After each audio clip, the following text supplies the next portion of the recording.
Okay, so good morning, ladies and gentlemen of the press.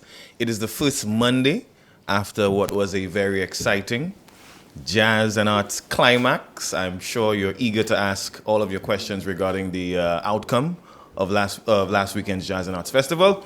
So without further ado, we have the Minister of Tourism who will provide some insight on what played out over the last couple of weeks. Okay.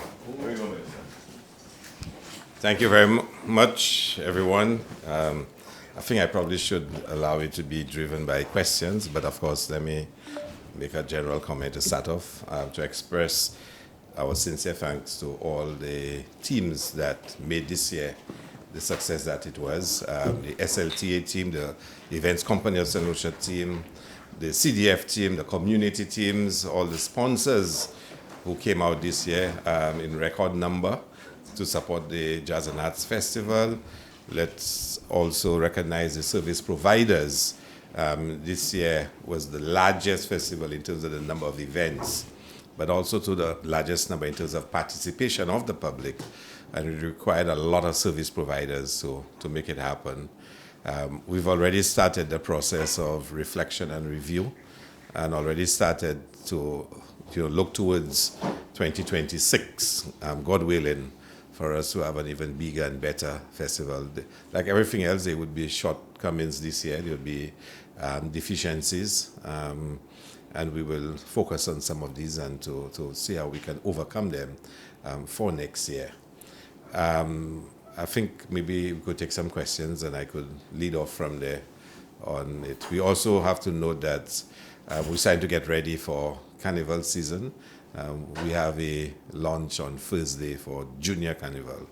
So I'm sure you're going to get your invites for Thursday, where we will start presenting some of the details for Junior Carnival in 2026. But the process, the whole Carnival season officially kicks off, I think, this weekend. But you'll get some more details on Thursday. Mr. Minister, Jeremiah. Jerry. Yes. Hold on. Let's take this question, Jerry. It's all well and good and happy to hear that you had a successful jazz festival. But what's worrying and troubling is the treatment that the organizers give the local media. And I think that's one of the things that we are really concerned about. And we'd hope that some kind of address to this. For example, local media could not get access to the event by not even getting vehicle pass until last minute. And a number of us felt that like we were not, no one want to be part of the jazz anymore. And I would like to hear your response to that and some of the concerns that you've been hearing about the treatment of the local media in the jazz. Yeah, I mean, we don't even have to, belabor the point. I mean, the local media must be treated better than this. Whatever treatment you get, from what I've heard, is totally unacceptable. And I certainly want to apologize for how the local media was treated. We've had a very good relationship. The local media is one of our major stakeholders. And like I said, we've had an excellent working relationship. And there's no reason why you should be disappointed in how you were treated. No reason why. I mean, any circumstance should have been overcome by the persons responsible. I wouldn't hesitate to say that. It will certainly under my watch, it will not happen again. And so we hope for the carnival that it does not happen. Who's the organization? The passes, everything. The same thing happened for the jazz. We just hope for the carnival. It's the same people responsible, and we don't see a recurring decimal. That's all I'm saying. I've said to you, it will not happen again. Who's the organization responsible for issuing the local media with passes, tickets, whatnot? I mean, we can spend a lot of time, going back and forth, who was responsible, who was not. I'm not sure I want to go down that road. When it was brought to my attention, I gave certain instructions that it had to be attended to. It was not attended to satisfactorily, and that was brought to my attention, I think, yesterday, that the media was still not treated appropriately, and action will be taken to ensure it does not happen again. Will disciplinary action be taken against the persons It responsible? will, every action necessary will be taken to make sure it does not happen again. I mean, it's just simple. I mean, there's some things you just don't even bother with. You should not, the local media deserves better treatment than that. Let's just get it right. So following that, so what's the next step and what's happening? I suppose you are happy with the Jazz and following this? Yeah, I think from all indications, the climax, which is the big weekend, was quite successful. And you can imagine in events, there are different components of it. You know, from the production of the event on the night, the performance by the artists, there are issues to do with catering, with access, traffic management. There's so many different dimensions. And how do you judge whether it was a success or not? You know, depending on which area you involve in, you may have a fantastic experience in getting to the venue. You enter the venue well, and there's a nice vibe. The performances were great, but maybe the food wasn't great. Or sometimes you had a fantastic performance and everything worked out well, but the traffic management was a nightmare.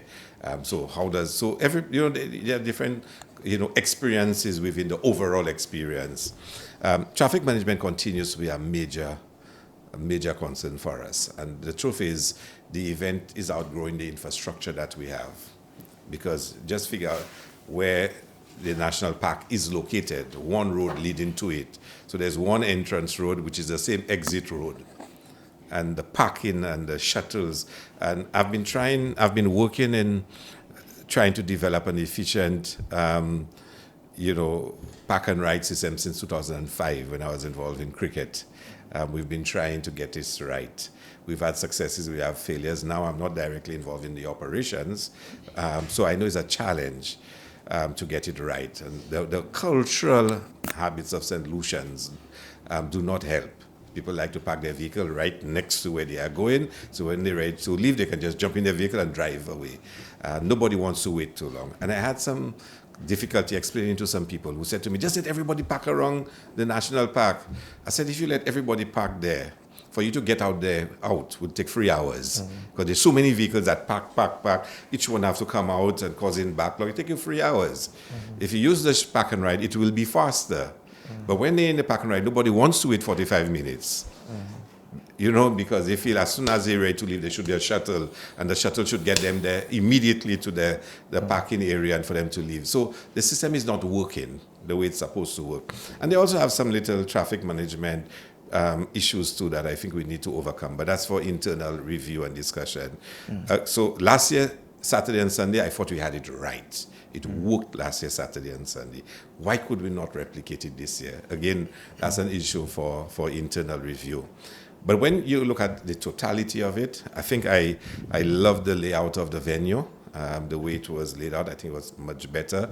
There's still some issues with the entrance. Some people believe it piles up the crowd on that side as again spreading all over, and maybe you could change it wrong. All those things we'll look at. I think the performances were great. Some persons expressed their disappointment in one of the performances, but largely the performances were fantastic. The attendance was unbelievable. I think for every event, including the arts event, the turnout was really, really good. And you have to be, you know, thankful for that. So good that some people say it was AI generated, but you know, you expect that kind of comeback. Some people said that I was giving out tickets so the sales numbers would look better. I don't know how when you give out something, your sales number can look better. But the point is, you know, St. Lucians came out and supported, and the communities displayed ownership of the festival. So all in all, I think we had a tremendous festival. We still have some challenges to overcome, and we will continue to work on them. Next year is going to be exciting, God willing. We're already thinking of some changes, you know, modifications we can make. We now have the Miku venue as a venue that we have to decide what we're going to do with it. So that one is certainly something on the table. We saw the size of Kingdom Night this year. Over 8,000 patrons came out for it.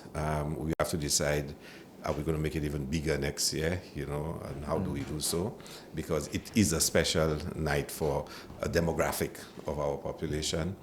There were a lot of elderly people certainly on Kingdom Night. And how do we cater for them? Because these are people, if you're going to tell them, the vehicle is parked by landings and they have to walk up the stretch, and the more elderly persons. So how do we cater for the elderly on a Wednesday night, Kingdom Night? Those things we have to think about.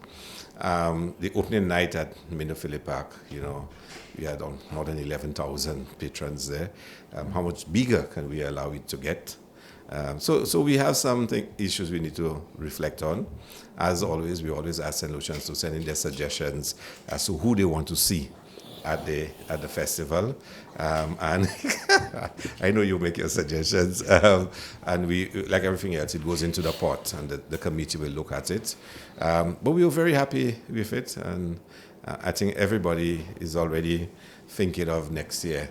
For me personally, I'm going to drive the agenda that the arts has to continue to grow, that we want the community teams to incorporate more arts into their events, and maybe not just one day of music, maybe a number of days, including the arts, the visual arts, the performing arts, to be part of it. We want St. Lucia to become a creative space for those 2 weeks. We do not want the festival to just be a musical experience. We want it to be a broader creative experience. So a lot more support will be given to the CDF in terms of growing the arts component. We want to see in the communities the spoken word coming out, the artists having their exhibitions. We want to see the performing groups coming out, the dance groups in the communities coming out. We want to see more of the arts coming to the fore. We want to see more local talent in terms of music coming to the fore. We noticed this year there were quite a lot of musical bands, especially from the south, how we can get more of the local bands to come to the fore. So we have some objectives we'll be setting for next year, and for us to really be pushing that agenda. Let's go back to getting to the park. The water taxis, I didn't hear you really mention them, but I feel that's a way for us to go, because last year, that's what I used, and I went in and out easy without a problem. Yeah, well. So the water taxis, I guess, maybe get the boats, with the boat rides, getting them to go to and from. For me, it was very easy, and that's what I did. Yeah.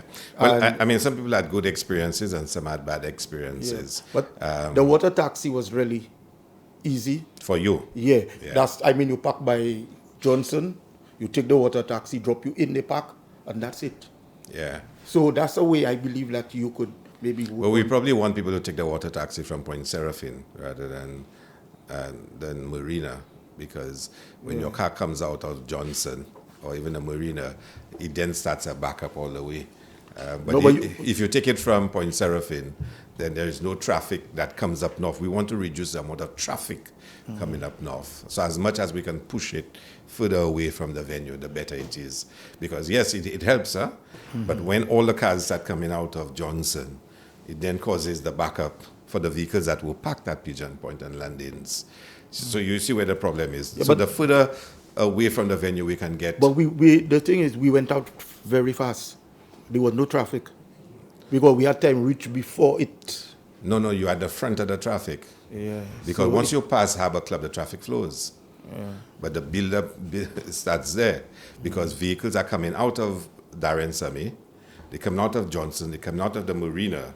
So from that point there, which is right there by Harbour Club, is where the backup starts, and it builds up all the way. So if we can take all of that and send it further down, if we can get a few thousand people leaving from Castries, whether it's Point Seraphine, whether it's the waterfront there, maybe use the Castries car park and just, hop onto something right there at the waterfront. That is a lot of traffic we would stop, from going up north. But again, we have to talk about all those, because it will require changing our cultural practices, So we're going to work on it and look at it. Okay, Mr. Minister, festivals, how do you keep reinventing? How would you keep reinventing the Jazz and Arts Festival so it will maintain its zeal and its appeal going forward? Well, again, is understanding what motivates people, what makes them tick, what creates the vibe. and for you to always introduce the elements of that. So we know a very strong lineup is essential, but it has to be both availability and affordability of the artists. So yes, you have your dream lineup. I called the chairman, Thaddeus Antoine, this morning and told him, who my dream artist is for Sunday. As to whether the person is or the group is available and affordable is a different issue. So they'll put together the ideal lineup and then work to achieve it, of course, once the money and the availability is there.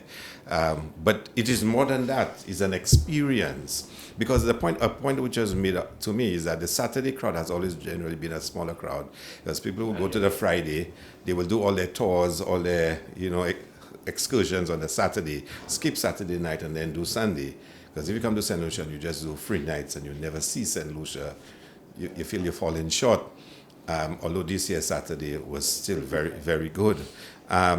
So we need to think of the total experience of St. Lucia that we're offering, and the Jazz Festival is one of them. The Jazz and Arts Festival is one of them. So you have to constantly know what are the elements that create the vibe and, really make individuals want to come back again because they've just had a fantastic experience. Again, we have to come back to our broader objectives, because some people still ask the question, did you make money on the Jazz Festival? How much it costing?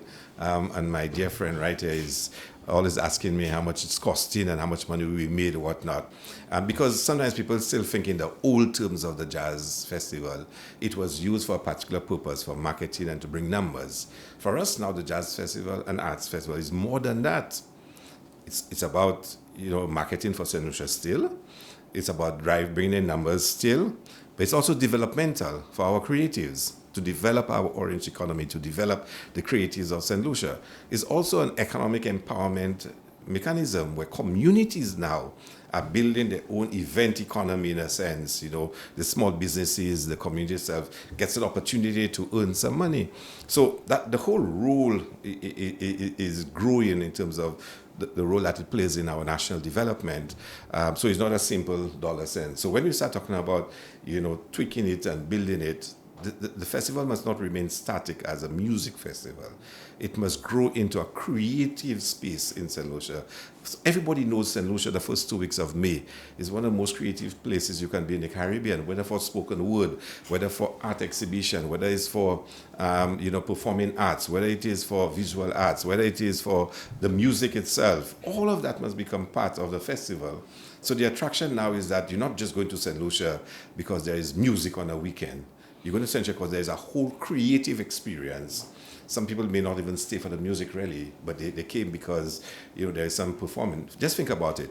People who love Broadway and the West End, if we can put on a major theatrical production in St. Lucia during those 2 weeks, or during That's that my last next week. question.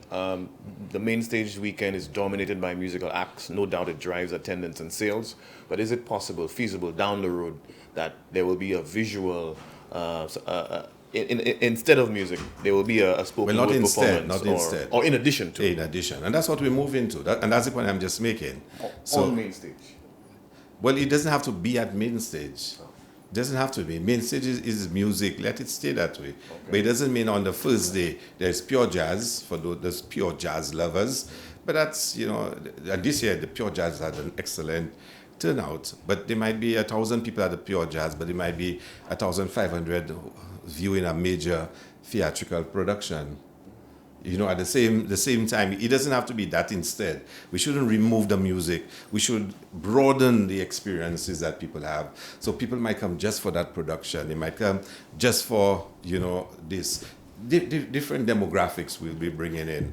And I think that's how we see it. So it's about those different elements that you're going to bring in to make it successful.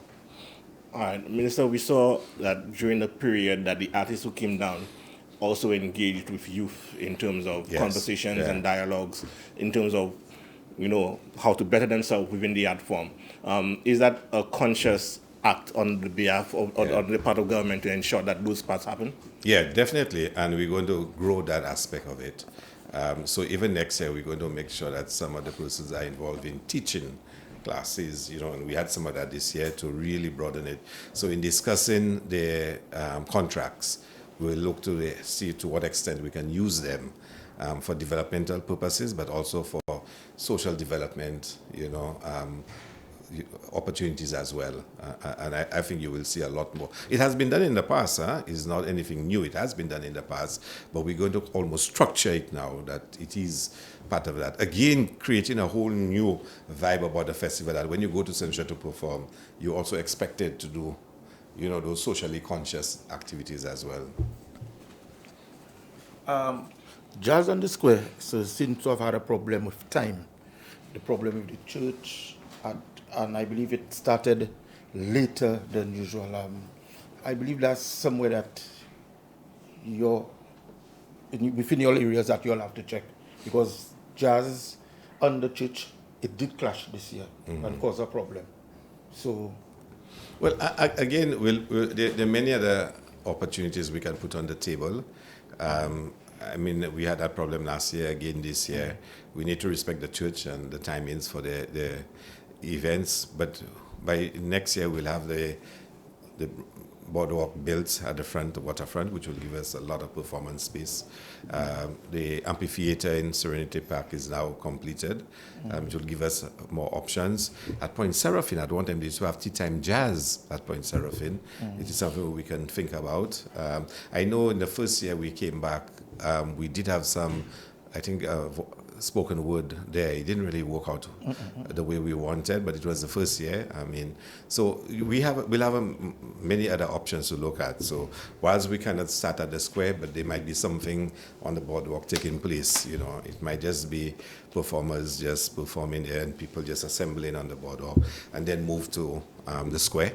Different things. Maybe go to not Constitution Park, but there'll be other options we can look at. You don't need to start at 2:00 when mass has finished. There will be other options. Any more questions? Yes. No. Any other question? You're not interested in? So can I ask my question? Sure. Where are we now in terms of dealing with the Sagassum situation? Last week you'd have told us, I think Cabinet had to have discussion. So what's the plan to deal with this? Well, when I go to Cabinet, I'll find out. Yeah. You told us last week you were going to discuss Yeah, this. I told you last week we had asked the Ministry of Agriculture to come up with some recommendations for today's Cabinet for discussion. So when I go back in there, I'll find out. Oh, okay. You have any suggestions? You want to share that? No. But I can tell you, but it's a serious issue that not the entire region and everybody's trying to figure out how to deal with it. But we're going to see what's possible and what we can do. Work with the hoteliers in particular and see what we can do.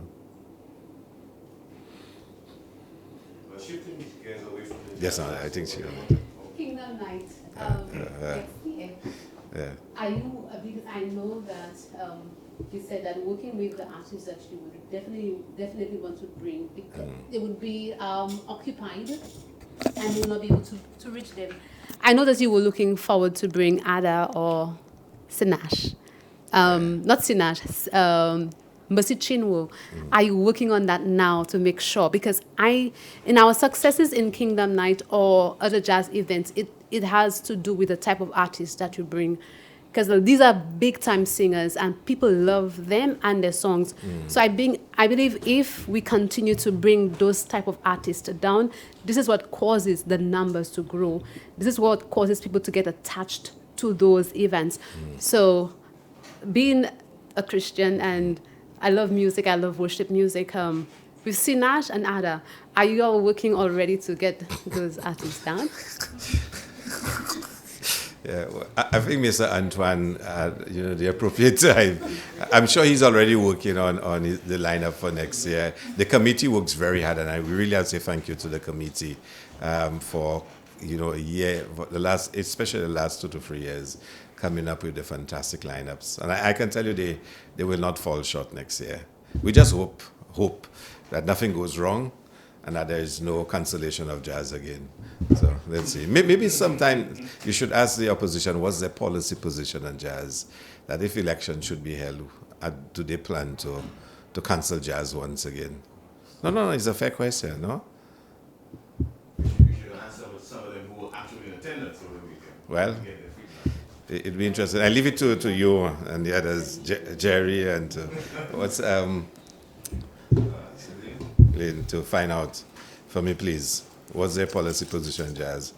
If for some reason they win the next election, will they cancel the Jazz and Arts Festival? Yeah? We're just shifting gears from jazz, since no one else has further questions on that. In the hotel construction sector, I mean, we're hitting the halfway point in the year. What can we expect in terms of new hotels, new more rooms for St. Lucia for the last half of this year? Yeah. Well, a lot is happening. We very shortly will be making some major announcements. But for sure, Secrets is going to open 1st of June. Atlas is going to open Lifeco, I think 1st of September or something like this. I know the Casabah Hotel will be handed over to the Hyatt Group towards the ending of the year. And a couple of other developments will actually start in the second half of the year. I know there is a tour of the Atlas development tomorrow. The Rodney Bay City Center will also be touring it tomorrow because they too will be building a hotel there. There'll be quite a lot happening. And I'm waiting for the major announcements because we need to wait on the partners overseas to make the announcements. We cannot just make the announcements. But the best is yet to come. I can tell you there's a lot more that will be coming. And we'll be excited to share the news with you once we can. Okay. Do you anticipate as a possible challenge that given the rapid expansion, more volume, whether it's tourists, visitors, etc., that the local infrastructure can handle that kind of pressure, that kind of that extra capacity? I mean, that's our biggest worry. It's actually not my portfolio responsibility, but it is something we always put on the table. The infrastructure must be able to support the growth.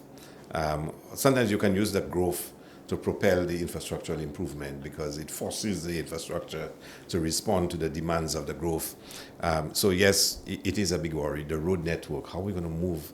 If we're going to have 3,000 more rooms just in the north, how are we going to move people up to the north and move around? The water supply, the electricity, there's so much that we need to make sure that the infrastructure can support it. Well, my role is to bring in the numbers and bring in the investment. I'm sure on the other side, my colleagues are equally captivated with the necessity to make sure the infrastructure can support the growth. And St. Lucia is trending. We're trending in tourism and investment. There is deep interest in St. Lucia. There's a lot going on to try to undermine, the image and reputation of St. Lucia, but we are working hard constantly, every day, to ensure that does not succeed. I'm probably going to ask the hardest question here, again, as usual. But you may have been aware or been made aware of the differences in opinions regarding the CIP programs in the region. You had the Antigua Prime Minister responding to comments made by the Vincentian Prime Minister. His sentiments on CIP is well known, well documented. You care to weigh in on I don't comment on what Prime Ministers say. Okay. I don't. In my private capacity, I can, but as a Minister of Government, it's not appropriate. I leave that to my boss to comment on. Any other questions? All right. Thank you very much, Mr. Minister. All right. Thank you very much. Yeah, all right. So as we all know, the Prime Minister recently had a meeting with the Secretary of State, Marco Rubio, last week. I don't think there was an opportunity up until today for the press to get some insight on how it played out. So now is that opportunity. Prime Minister, Honorable Press.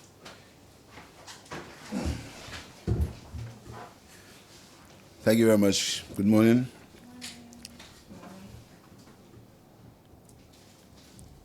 The OECS heads of government met with the U.S. Secretary of State, the Honorable Excellency Marco Rubio, on the 6th of May 2025.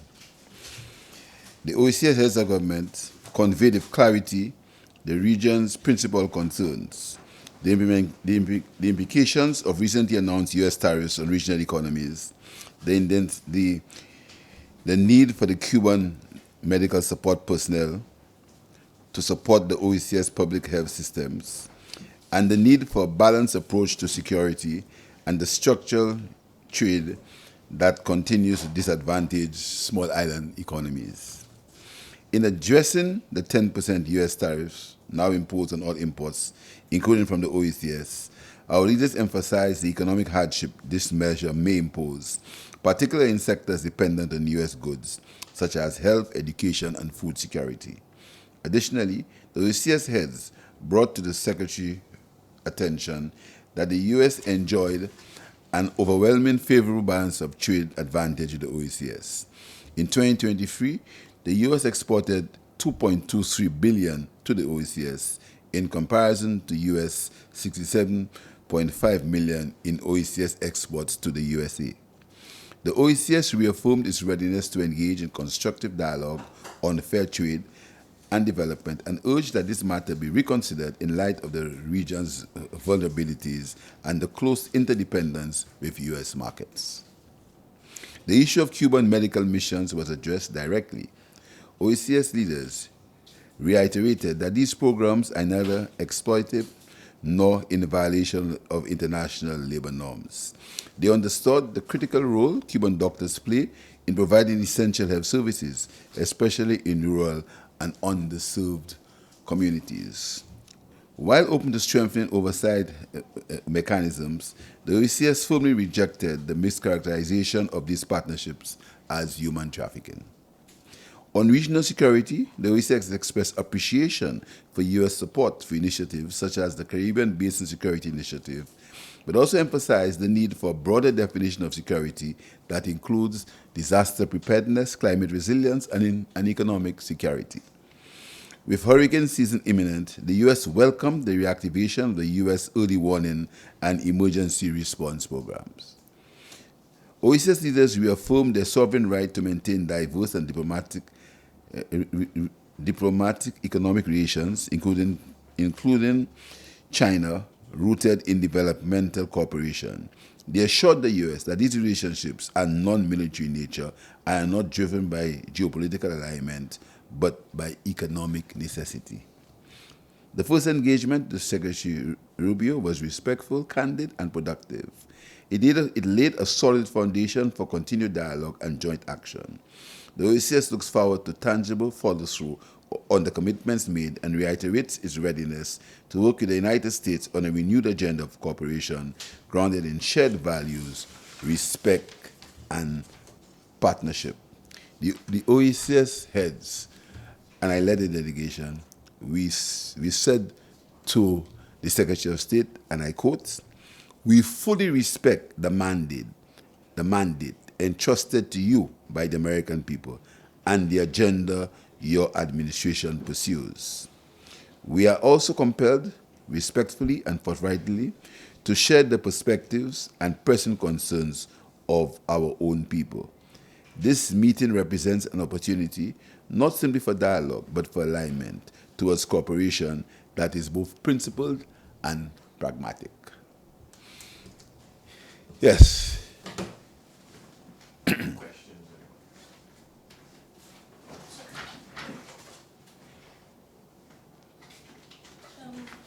out of this meeting, what does it mean for the Cuban medical program? Do we have to end it? Can we still continue the program? The Cuban medical program is continuing.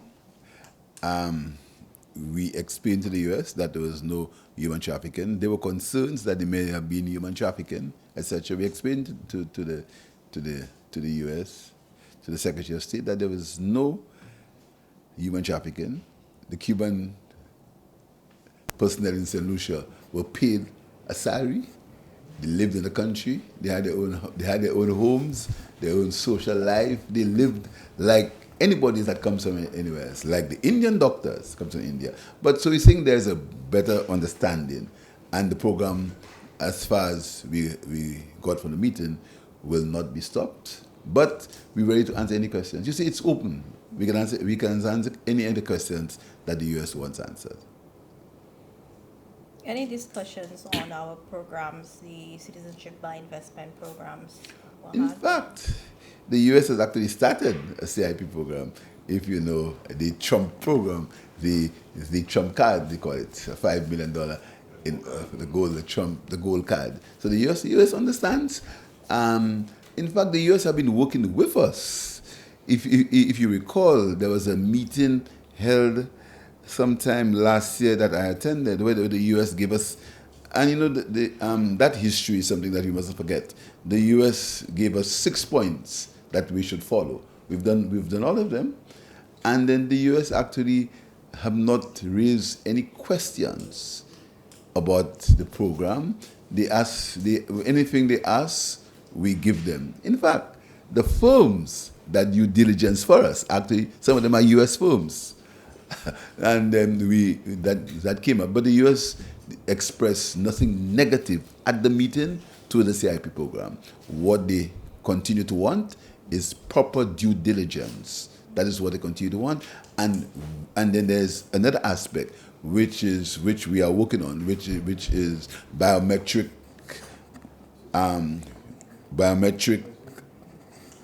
scrutiny of the people who get our citizenship, and we are working on that. But the U.S. have not expressed any adverse, as they haven't expressed it to the CIP program. So there shouldn't be any concerns regarding any possible restrictions in terms of visas or anything? There are no, you know,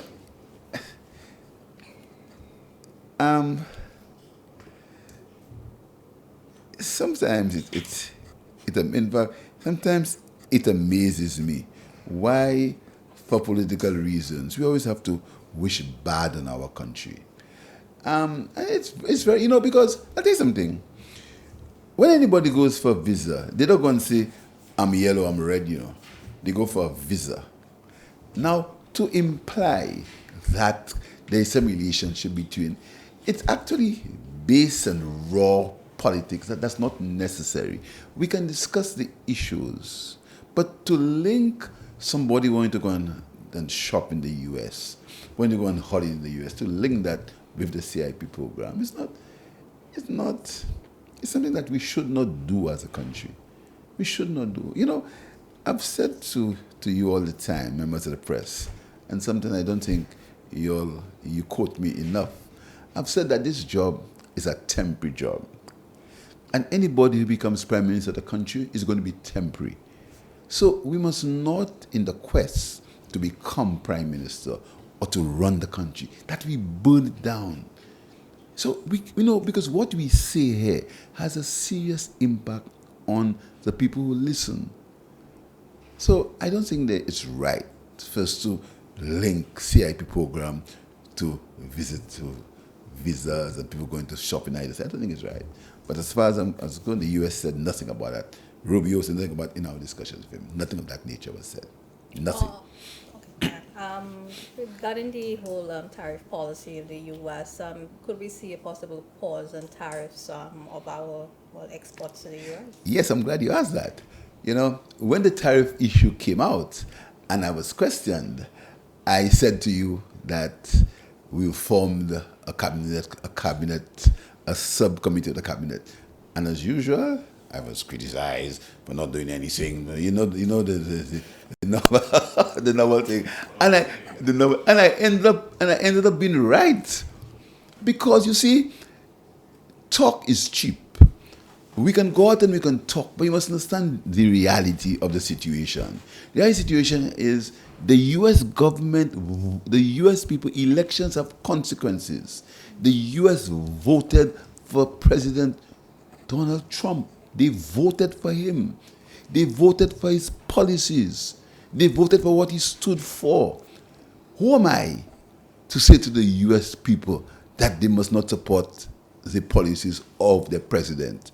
It is folly for him to go and make wild statements about U.S. policy. What we must do as small islands, we must align ourselves so that our interests can be protected. And this is why I said it was too early when the tariff situation came out for him to make any statement. So we formed a committee. But as usual, all the prophets were out making all kinds of statements. And look at that right now. The tariffs have been slashed, have been stopped for 90 days between China and the U.S. So I was right. I'm sorry to tell you, but I was right in that I was cautious and I took my time and I said, let's form a committee. I didn't go around and make wild statements of statements of grandeur to prove that I was, So, truth is, the tariffs have been stopped for 90 days. I understand that the US has come to an agreement with the UK. So it's a very fluid situation. And with small islands, we're waiting to see how our interests can be aligned to support the people of St. Lucia. In the meantime, we are taking some steps to help in the cost of living. Number one, say in the budget, we are zero rating a few more food items. We are having discussions with the Chamber of Commerce on these items. That means that the price of a few goods should go down by 12.5% immediately. Immediately. The goods on the basket of goods, we are removing the service charge on them because the service charge was for, I think, a year or so. That's over. Remove the service charge. That's going to happen, if not next week, the week after. We expect on the 1st of July, the cost of a few items in the supermarkets, which we list, supposed to go down immediately because we're going to zero rate them. As you know, consumers began paying less for gasoline. They began paying $16 per gallon for gasoline. That began. In the new price, I'm reviewing the new price structure for gasoline, which should be implemented, I think, 24th of May. So these things are happening. But I can tell you that in terms of the cost of living, the government has taken some decisive steps to cause some reduction in the price of certain goods. Reduction, but remember, we only control the price. We do not control the cost. We control the price. But we look for some changes and I want to thank the Chamber of Commerce because we are working with them for that. I don't know whether you read the last Chamber of Commerce review that said that our economy, there's a great confidence in our economy. I'm very pleased for that, in that independent people are saying that our economy is doing well. I'm very pleased to hear that. And I want that to continue happening because that was an independent. You see, sometimes I hear people criticize figures. These figures are not produced by any prime minister. These figures come from professionals, people who that is their job. So when the chamber has a survey that says that there's greater confidence in the economy of the country, I'm very pleased. If they say there is not, my job is to try to improve it, not to attack it. I never attack the messenger. So I'm very pleased that independent people, the IMF, the ECCB, the World Bank, now the Chamber of Commerce are saying that the economy of St. Lucia is on the right trajectory. We want to continue in that vein, understanding that there are downside risks, understanding we are in hurricane season, we know what's happening, understanding the situation of tariffs is still very fluid. But right now, the economy is on the right path, and I'm very pleased with it. Just to be clear, though, that what I was asking, the 10% tariffs on our exports to the US, what is happening with that? What is happening with that is, I think, again, it's very fluid. It's very fluid. That 10% in terms of our exports is, sorry to say it, we don't export much to the US. We don't. $63 million, all the islands. So it will not affect $63 million US worth between the 6 of islands. But in terms of the imports, if it's implemented, then our imports will go up by 10%, which we're taking some measures here to amend, to adjust with our zero rating items, etc. Just back to your old question, you mentioned that prices of goods will go down. Will sanitary napkins be one of those items by chance? I don't think you will. I don't think that has been. I was out of the country. I understand that was a very explosive issue. You know what I mean? Well, I mean, Which was it's expensive. actually, You have to I pay for it every understand. That was really. I did something. Sometimes it's a Lucia. Sometimes when I hear people mix it, they're actually comical. I mean, I don't know if you're playing if people are playing to the gallery, you know what I mean? But I mean, really? But we've removed the VAT on these items already, so I don't think there is much that can happen in terms of the price coming down. Once the cost goes up, there's nothing more we can really do because I think the VAT is off already. So that's why we moved to support people at the educational institutions. That's why I moved to do that. And actually, I was very pleased because in this job, when you get criticized internally, and you hear what comes from outside, the number of women, organizations of women, of young people who have called the government, listen to me, that was a progressive step, and we hope that other islands can continue. That's what gives me the strength to go ahead, because you get criticized locally by people who have their own ulterior motives and people from the outside and local women's groups. You will not believe it. The number of people locally who have said to me, Prime Minister, we applaud that move. Teachers who say we've had to use our own to give our students. Teachers, people on the ground who said so. And another thing that teachers are very pleased for is we are paying them their August salaries. So in August, all temporary teachers will get their salaries. So they're going to get a full 12-month salary. Again, that's something that teachers have been very pleased about. Yes. So there are many things that happen in St. Lucia that are pleasing to the people of St. Lucia. You understand? It may not be pleasing to a few individuals, but very pleasing to the people. And that's what's important. The people are the ones who are important. And then it's very pleasing to the people of St. Lucia. And that makes me extremely happy. How people in St. Lucia are pleased. You see it all the time. Of course we have problems. There's never been a perfect St. Lucia. There never will be a perfect world. But the fact is, small incremental steps are improving the quality of life for the people of St. Lucia. And these things touch them at 1,900 people now have got permanent employment. You know what that means to them? They can go to a bank and get a loan. Before, all they had to do was to get short-term loans at 20% interest, because they only had it for 12 months. Now they can go to a bank and listen to me, I have a job. So I've instructed the Ministry of the Public Service at the earliest possible opportunity to give these people their letters of appointment. So they are civil servants, 1,900 of them. We've directly improved their lives. And they are happy. Something they've wanted for years. But we've done it. They're happy. So you see, I want you to talk to the people who benefit from these programs. Many programs. Paying the CXC. You know the amount of people who could not pay their CXCs? Now we're paying for 4. Normally you need 5. So most of them now only have to pay for 1 more. That's a significant step.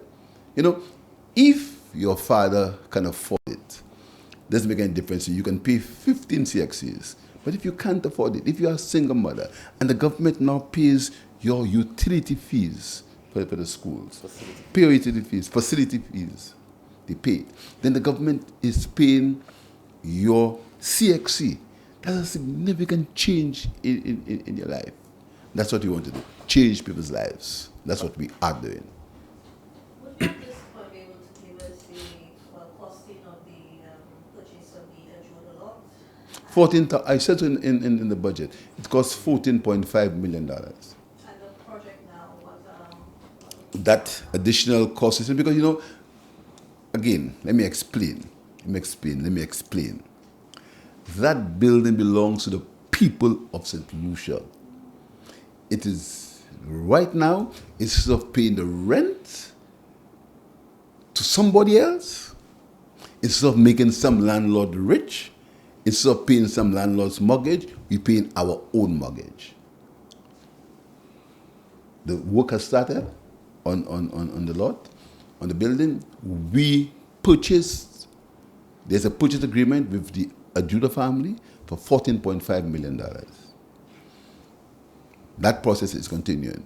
So that land is going to be added to the project, and then we will be able to own that land and own the building. As to the total cost of the project, when that is added, I'll be able to give it to you. In terms of the design, though, would you know where this would have cut any, I guess, room or any No. What's happening? No, that in terms of the size, it's the same. In fact, they say in Pato, on bien qu'a fait pour mal. Here's what will happen. We will have a beautiful set of green space in the middle of Castries, right? We have Sir John Compton. We probably put Sir George Charles next to him, so we can have a heroes park. So just think about Castries with a nice green space. You understand? A House of Justice next to it, a beautiful green space. Our heroes, John Compton, George Charles, probably somebody else in the center. Just think about it, you know? So, what is the impact on bien qu'a fait pour mal? That's it. Oh, Prime Minister, today is International Nurses Day. I know in your budget you did make some announcements concerning nurses at school. Yeah. A refresher on that? In fact, we are right now in discussions, not with nurses, but with doctors. You know, there was an issue with the doctors on contract. And then we applaud the use of our doctors. We think our doctors always give good injections. So we are speaking to them, and we want to improve their status. We're having discussions with them now as we speak. In terms of nurses, we are paying for, there's a dearth of nurses worldwide.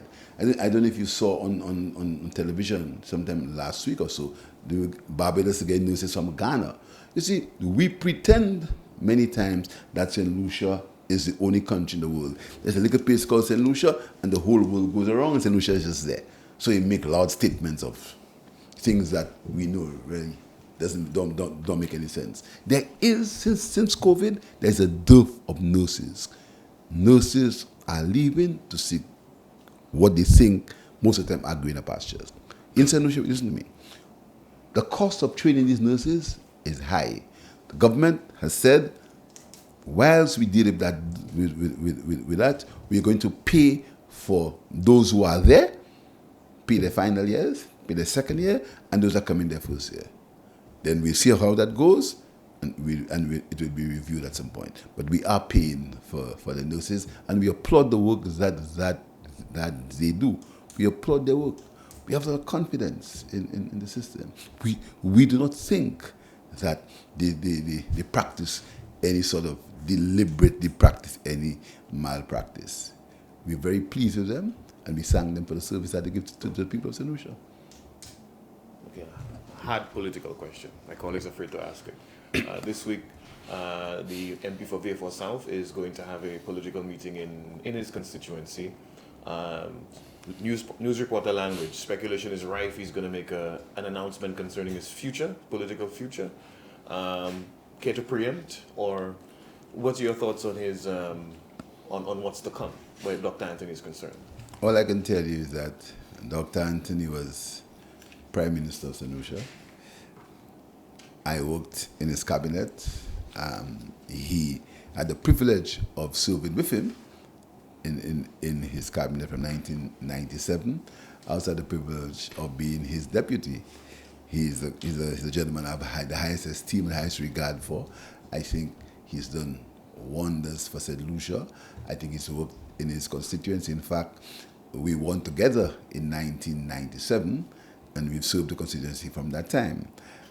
I haven't been privileged to what he's going to say on Wednesday, but I'm sure anything that he's going to say is going to be for the well-being of his constituency and well-being of the country. So I'll wait like you with bated breath what he's going to say. And obviously your party is ready in the event that he decides to depart from the political scene. our party is ready for all eventualities. That's it. That's it. Thank you.